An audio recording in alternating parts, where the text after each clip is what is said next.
Okay, next we'll be hearing from Kate Moody. Kate has a BFA from Willamette University and has worked at Dark Horse Comics, but I'm also pleased to say that she's currently a master's student here at our host institution, the Center for Cartoon Studies.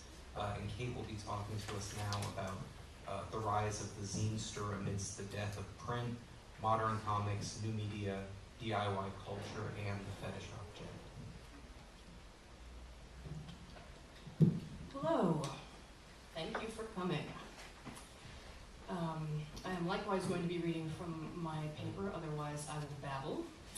I'm here today to talk about the grand economic sea change that traditional cartooning art forms are currently experiencing, from comics to newspaper strips to political cartoons and gag panels. We all know that print isn't doing well, but according to authorities like David Young, CEO of the Hachette Book Group, one of the world's largest publishers, this paradigm shift is the biggest change to come along for the industry in centuries, which means that much of our current system of doing business will seem antiquated to the generations that follow. I want to give you a solid understanding of how the mainstream American comics industry works right now, how it's changing, and how that looks on the ground to aspiring comics creators. I'll focus on pamphlet and graphic novel publishing because that's where I have experience, and we have only 20 minutes. And then I'll argue that out of the ashes of the current system, which is deeply inefficient and wasteful, the zinester/small press self-publisher will emerge more prominent as they are the modern incarnation of a centuries-old tradition. Even though the economics deck is stacked against novice cartoonists who face as many logistics as a small business owner, the comics medium itself has now entered an era of unprecedented creative possibilities. Notice that I didn't say profit possibilities. Two fundamental dilemmas of the visual artist are A, making a living at your work, and B, reaching your audience. Prior to the print era, visual artists were generally working for an audience of one. Their patron, whose fiscal support is what enabled their work. The few books to be found were handwritten, hand-bound, and very expensive, which was fine because hardly anybody could read. If you're selling a single work, you need to be paid handsomely for it in order to afford to both continue making art and continue eating. But if it was possible to duplicate that work, it could be sold to many people for a lower price and make just as much money. Plus, the artist would be less dependent on the patron and could establish a broader audience and appreciation for their work. Yes, appealing thoughts for the ego. Alas, up until the 15th century, if you wanted art duplicated in the Western world, you had to either do it by hand or make block prints. And then along came this guy, Johann Geinsfleiss zum Gutenberg, a German goldsmith. He began experimenting with printing in his early 40s, and by 1450 had refined his invention enough to exploit it commercially. Most of my information on the history of printing comes from S.H. Steinberg's excellent book, 500 Years of Printing. This is a close-up of his most famous work, the 42-line Bible, and notice that all of the color elements are added by hand. Gutenberg's press introduced the possibility of fast, identical, and inexpensive multiple copies, sheet by sheet of paper, and wasn't dramatically improved upon for over 300 years. As print became more affordable, more people were able to purchase books and literacy rates climbed. The bookstore progressed from being an exclusive outlet for a single Associated Printers wares to carrying all manner of books from all manner of printers. And since the publisher was the one taking the financial risk of a print run, they soon became the head cheese of bookmaking operations.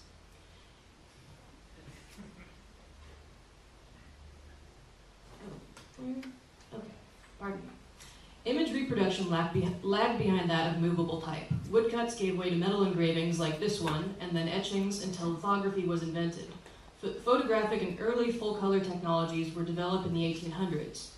Thanks to the Industrial Revolution and web-fed presses, where rolls of paper are fed through the machine instead of individual sheets, which you can see here, and here's a photo of that same machine.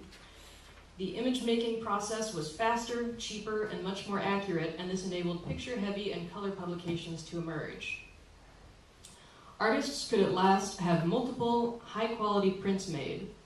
The Industrial Revolution also led to the penny press, so called because it was now possible to produce a newspaper and sell it for 1 cent a copy. According to the 1880 census, there had been only 37 newspapers in 1775, with an average weekly circulation of 600 copies apiece, or 1 paper for every 122 people. It's a lot of sharing. Then in the 1800s, the telegraph and the telephone sped up the transmission of news, and newspapers sprang up like mushrooms.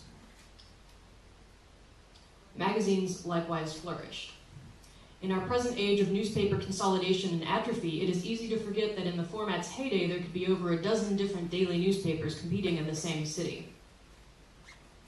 All of this new print technology meant that words and pictures could be reproduced together, quickly, well, in mass quantities, and inexpensively. So at the turn of the century, staff comic strips and political cartoons were a key means for newspapers to distinguish themselves from their competition. The Great Depression hit in 1929 and took a big bite out of print. Salesman Max Gaines wanted to keep his company's presses running, and in 1933 came up with the periodical comic book format. So swell, monthly comics as we know them were invented at last. But then there was the brick wall problem of how to get those copies to an audience. At first, the comics publishing,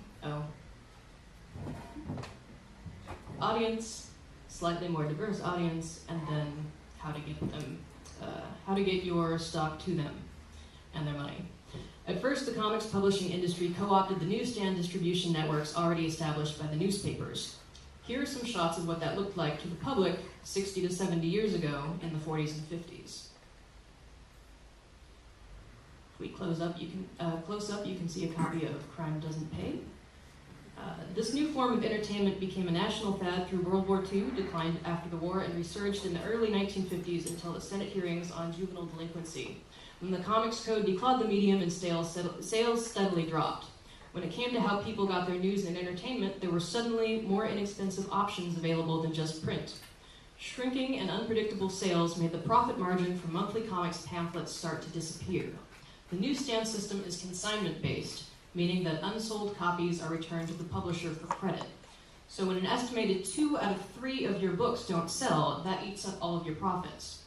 The Marvel-led Silver Age flared out, and by the early 1970s, the pamphlet was on its last legs. According to Pacific Comics co-founder Steve Shanes, quoted in the Comics Journal number 277, comics couldn't have lasted another 4 years. Enter Phil Suling and the direct market in 1973. Essentially, Suling turned the failing bulk sales shotgun approach of the newsstand, based on moving a great number of copies for a low profit margin like how Walmart does business, to a more focused one by creating a system of comic specialty shops. The newsstand model tried to appeal to the average consumer, whereas pre-existing comics fans and collectors had to seek specialty shops out. Unpredictable or fraudulent returns were eliminated with non-returnable sales. These sales were ordered and paid for by stores in advance, which gave the comics publishers both greater security and more accuracy in deciding the size of individual print runs, and ensured that readers didn't have to miss any issues. As veteran comics retailer Chuck Rosansky has noted, in 1974 there were no more than 30 comic specialty shops in the US and Canada, with maybe another 100 stores that sold comics as part of their inventory. At first, sales were artificially inflated by the back issue trade, as collectors were finally able to find the issues they'd been missing.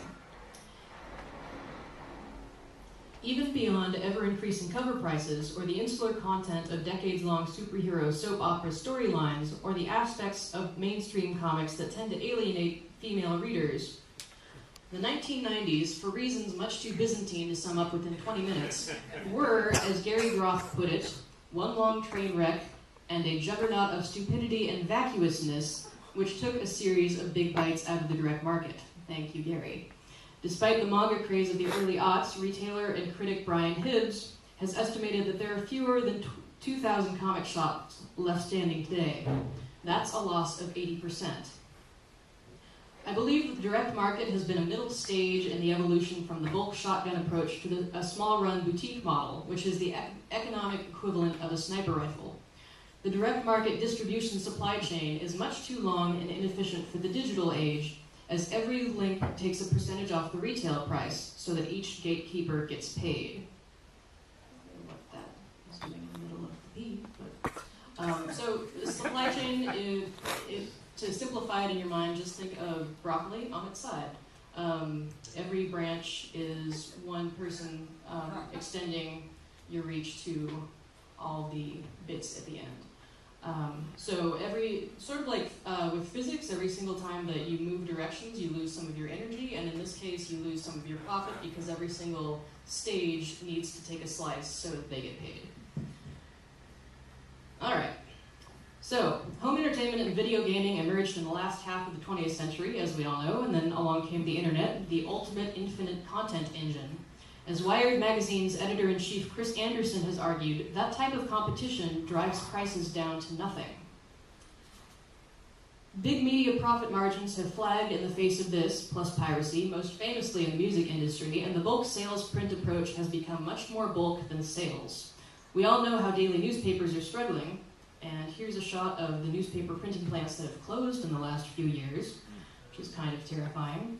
Monthly magazines are also shriveling with familiar titles like Gourmet, Country Home, U.S. News and World Report among the hundreds that have gone out of business. Book sales are likewise feeling the pinch. So it's evident to me that newspapers are just the canary in the coal mine for big print as a whole. Comic shops are diversifying, or if you like, scrambling, into other categories like games, apparel, and novelties, according to Diamond Distribution's 2010 numbers.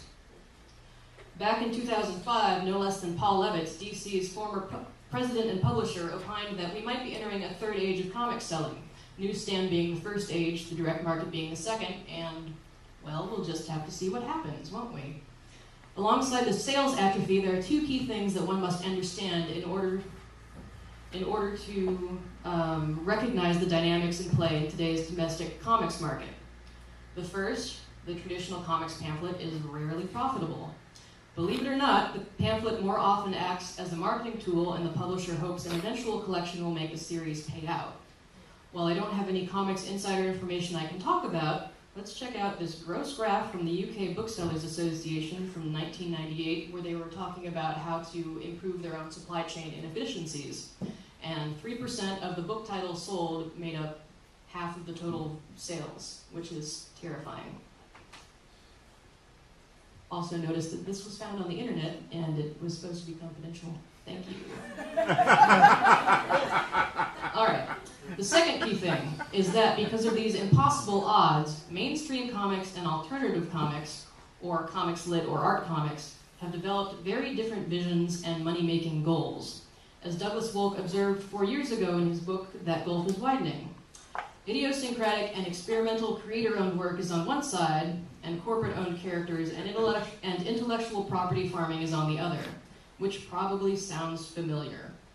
I don't expect you to take my word for it, so let's hear from some of the big dogs of the big two.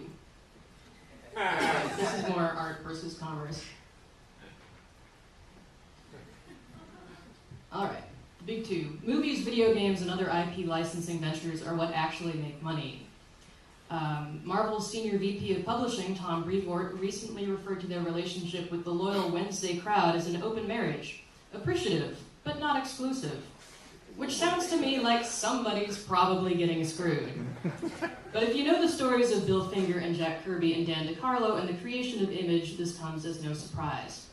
So what we need to keep in mind is that the big two do not have to make money on comics. They're propped up by two massive media companies that can keep any number of unprofitable pamphlets on life support indefinitely. Why would they do that? As Marvel's upper management has said, it's the cheapest R&D there is, but the best R&D there is. So how does all of this have anything to do with zines and the small press? The answer lies in the fetish object. The root of the word fetish means charm or sorcery, which is perfectly fitting because there is magical thinking going on. It's the same psychology behind audiophiles clinging to their vinyl records. The music doesn't significantly differ from a digital file, but it's the object that has been imbued with meaning in their minds, the collector's mentality. This is a side of human nature, aside from greed, that was on display during the 90s with its holographic foil gatefold variants. 3-time Pulitzer Prize nominee James Gleick has discussed the book itself as a fetish object and invoked Philip K. Dick's concept of historicity, which is when a thing has history in it, as psychological justification for such thinking. It's the same format fetishization that we've seen in the direct market with the zombie pamphlet, which is no longer profitable, and it is going to apply to books as a whole. In other words, we're returning to the book's long-lost origin story, if you will, as a handmade art object. Those of us with a passion for zines and book arts are well positioned to take advantage. You might be wondering, okay, but where's the ubiquity? The answer is in e-readers.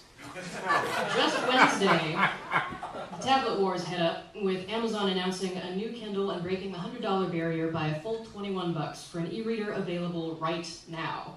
Digital distribution is instant and nearly worldwide, which trumps physical distribution, and you don't even have to pay for shipping or warehousing inventory, and it also cuts a couple chains out of the supply chain, or a couple links.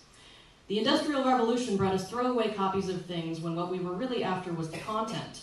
Newspapers, mass market trade paperbacks, unless there's added psychological value, we don't generally care to keep them. Then there's this thing. Oh. This thing. Oh, hold on. This is actually a really good quote that sums up what I'm talking about. So, that machine is the Espresso book machine from On Demand Books, or ODB, if you will, which was first field tested 5 years ago. The hook is that it can print a paperback book in the time it takes to make an espresso. That's pretty small. Contained within this device are 3.3 million books in the public domain, or even a copy of your own novel.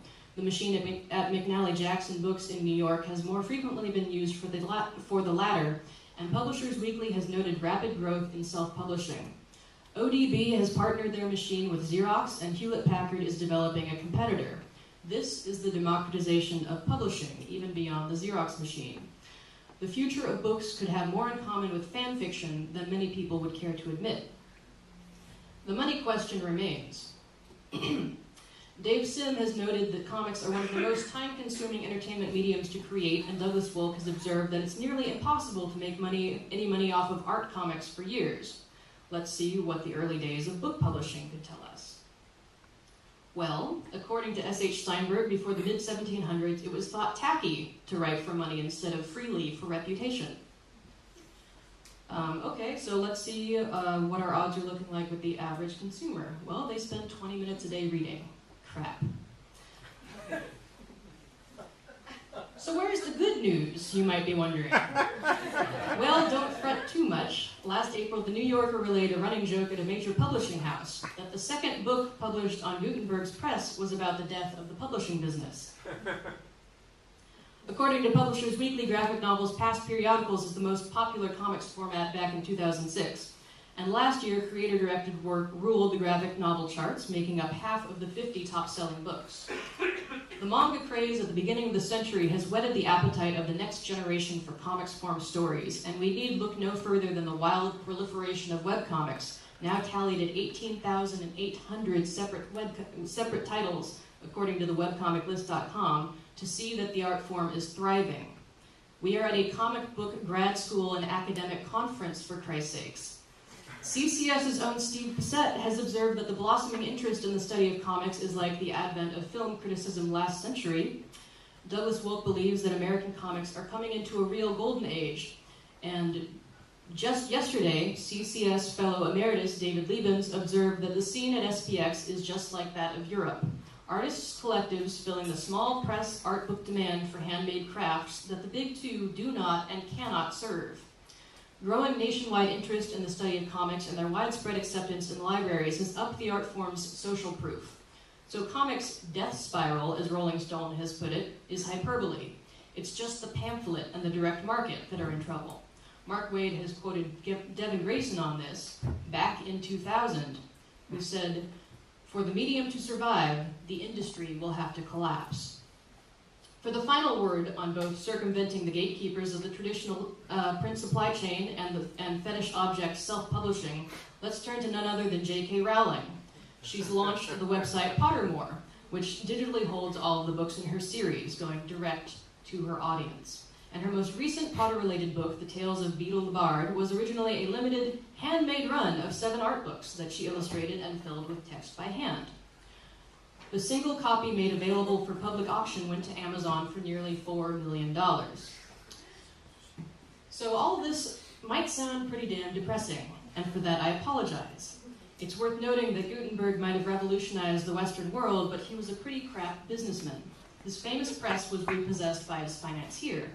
I mention this because we cartoonists are engaged in a quixotic pursuit. Trying to make money off of our own comics is akin to trying to win the lottery. That said, making comics, expressing ourselves in the medium of our choice is our birthright.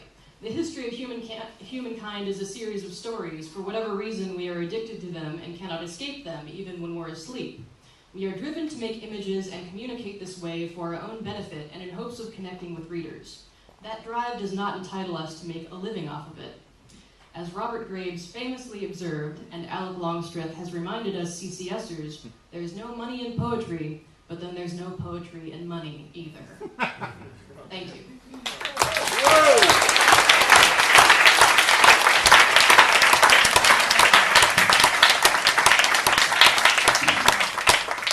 We have a little time remaining to us. If anyone in the audience has questions for any of our panelists, yes, I do.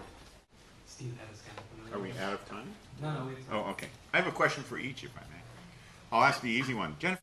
Right on. And my question for Kate was, given your description, it seems to me the model we're moving into is closer to the equivalent of, just to, pull a time period out of the air, the pop art crew in the early 60s, when you'd be able to sell a singular item for thousands of dollars, but you would also have less expensive forms of your art for another group of consumers. Do you think that's where we're heading with this comic as object market that's unique to the generation you're part of?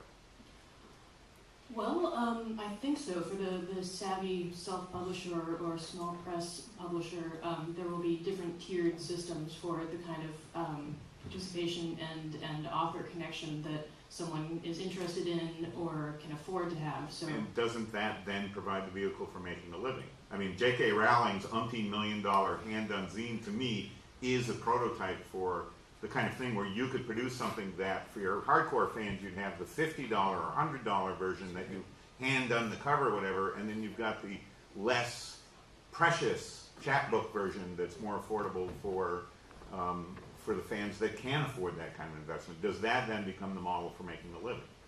Well, ideally, the trouble with Rowling is that she's had the marketing engine of her publisher behind her for so long, and so the real thing is, I feel, is the struggle is to cut your teeth until you're noticed, and then you hopefully start up a symbiotic relationship with the publisher who can raise your profile, and hopefully you can make a living at it for a while. And so that would be one reason for people to go with mainstream work for the big two, just because it's much more eyeballs on their work, and so maybe the eyeballs will follow once they're no longer writing Batman or what have you. Right. And then they can parlay that into their own independent cottage industry, like Rowling has done. But until you have that artificial boost of an outside marketing or engine of some sort, I think it will be extremely difficult for an individual to make it to that level.